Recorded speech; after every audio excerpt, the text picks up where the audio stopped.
bosh. Done him. And then when he come up, it was a funny dance, and it was Yeah. like, it's all over, mate. Well, the ref done very well to stop that fight, but you need to get rounds under your belt.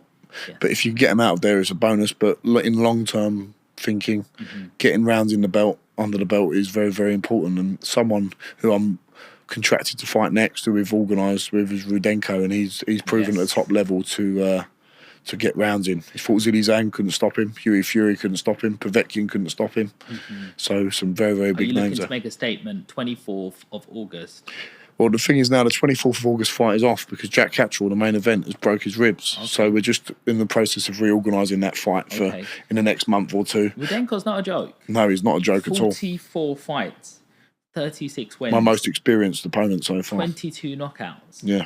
You know, I only lost 7, and that's not a lot compared to how many. And the people that he's lost to are the Hughie Furies, Alexander Povetkins, Jared Anderson, who's the hottest prospect in heavyweight boxing right now. So it would be I'm not so much looking to make a statement, I'm just looking to win. Winning is all that matters. And if I get 10 rounds under my belt fighting him, so be it. That's what I need. What do you think of Hughie Fury? I mean, he's like that heavyweight that, you know, he was very young coming on the heavyweight scene. And then, you know, his dad, Peter, you know, said that he had a bit of acne, and then there was certain things troubling him. Then he took I think he took a loss, and then he disappeared for a couple of years. Now he's coming back, like, you know. Hughie Fury is a really good fighter, technically very good, awkward, big man, 6'6". I've sparred him when I first turned professional. Does he have power?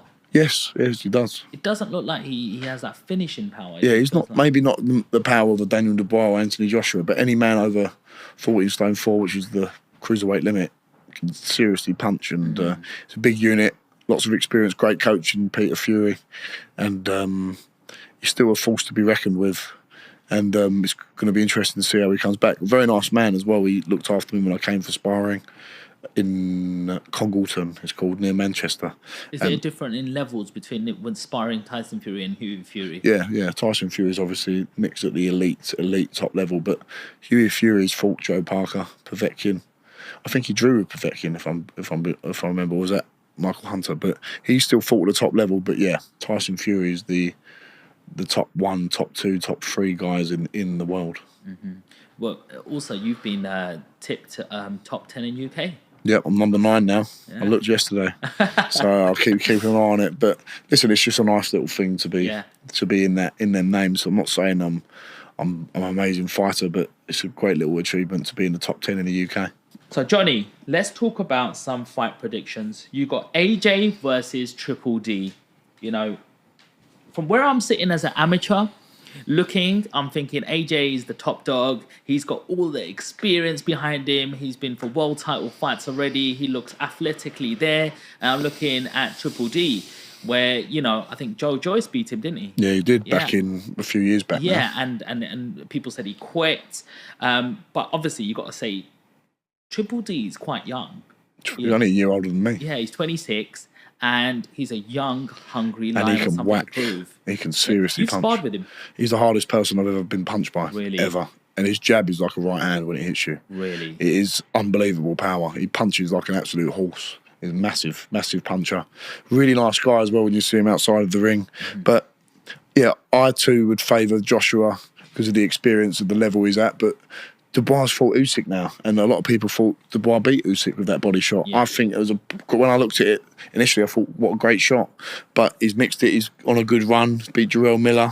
He's beat Filip Hrgovic, who I was sparring in Texas, who's probably the most technically gifted fighter I've ever been in with. What does that mean? Technically gifted. The punch repertoire, where he throws his shots from, his ability to read his opponent, the footwork, the skill in the mind, and knowing how to break people down. He was fantastic. And I just think, I spoke to him after the fight, and he overtrained and he was ill in the build-up to that fight, because I really expected him to do a good job against Daniel Dubois. Yeah. As hard as Daniel Dubois hits, the way he was sparring Hrgovic, he looked unbelievable, but probably peaked a bit too soon. That was about 4 weeks out.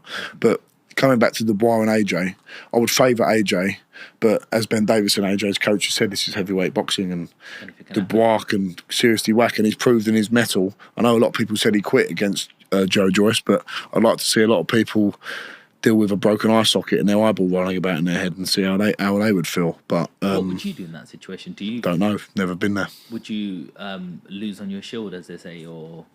You'd like to think you would, but you've got a great corner team. I don't think his corner team are giving him any help. I would communicate to the corner that my eye socket's gone and broken it, and they'd ask me. I know what Mark Tibbs do. Say, can you go on? Can you carry on? I'll give you one more round. And I'd like to think in my heart that I could say, yeah, I'll go on one more round. But until I've been in that situation, I don't know. And Dubois could have been like that. I think he could have been like that from round 3, round 4. His eye was getting smashed, and Joe Joyce has got a brilliant jab. Sparred loads of times with him. Solid. But Dubois has proven his mettle, fighting Jarrell Miller, come through a corner there. Dubois, when he fought Hrgovic, round 1, round 2, was getting absolutely smashed with right hands and just came through and bludgeoned Hrgovic in the end. So he's proven his mettle, and it's not going to be an easy night's work for Joshua. It's going to be a great fight. We had Spencer Fear on here a few weeks ago. Good man. And he said to me that I seen Joshua in camp. Joshua looks like he's just refining what he needs to do. And Triple D's had a new coach come on board, which is trying to strip him back and try and get him ready. And he thinks it's a little bit too soon. Who? Triple D. For Triple D. Yeah. But the thing is, he's fought. He probably.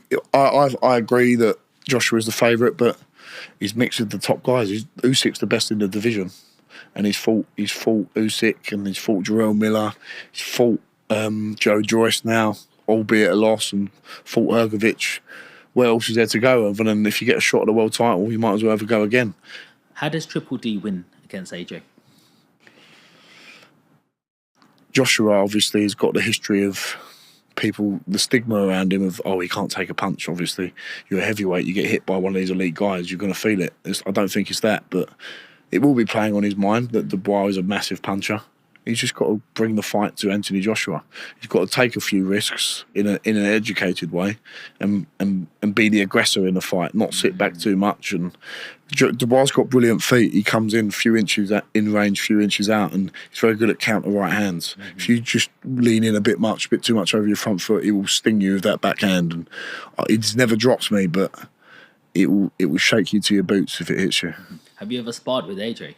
No, I'd love to though. I think at one point after the Southern Area win, I was meant to go and spar him, but I was on a holiday somewhere and it just didn't work out the timings. But it'd be an honour to spar AJ, because like every boxing fan and boxing supporter, you look up to someone like Anthony Joshua who changed the game, really. Yeah. He got so many more people interested in boxing, especially when I was at university. The amount of people that knew Anthony Joshua, he has transcended boxing. How good is it, AJ? He's amazing. Think, who's he lost to? He's lost to Andy Ruiz and he beat him in a rematch. And the other guy he's lost to is one of the best ever, pound for pound. Undisputed cruiserweight, undisputed heavyweight. He's just beaten Tyson Fury. And I really think the way that Joshua is on a good trajectory now, confident. I know he's not beat the massive names. He's beat Jermaine Franklin, Robert Helenius, Otto Wallin, and Francis Ngannou. But the confidence that gives you, getting knockout wins. How much does that give you in confidence? You've got to be on a roll. You've got to have confidence. It's like any sport. If you're a batsman in cricket and you scored 350s and 100 in your last 4 games, you're going to be more confident than if you've got 2 golden ducks, or if you're a darts player and you've won a couple of your last tournaments. Momentum in sport, momentum in life is a massive thing. So Joshua will be on a high, and if he gets the call to fight Usyk again with his new training team, Ben Davison, the great coach, I think he'll be confident in winning that fight, but it's a tough ask. How important is it to stay active in boxing? Because I see you just fought in February. Yeah. You recently just fought where you just boxed July. that guy. Yeah, and I want to fight again very quickly. You want to fight. You want 2 more fights by the end of the year. Like, I don't see heavyweights that active. Yeah, it's really important to fight regularly, I think. Why don't they? The politics of making fights is often a thing about it. If you're in really tough wars, you need to recover from the wear and tear, because it does take away from you a little bit. Where I've only had 1 in 30 seconds, I'm fresh, I'm ready to go. And I've read a little turning point in my head the last 6 months. You've got to stay active. You don't want to be coming out of camp for 4 or 5 weeks eating a load of rubbish and then thinking about getting weight off or getting fit again before you go into camp. I'm fit now, I'm ready to fight again. So use it. Use that in a valuable way. What do you think of Turk Ali Sheikh, who's changing the game? He's changed it. You know, he's changed the game amazingly. Some great fights that have happened in Saudi Arabia. Zhang Wilder, Zhang Parker. Fury, Usyk, the undisputed heavyweight championships, and brilliant fights going on. So it's been great for boxing, and it's done something that you never think would happen. Eddie and Frank Warren sitting on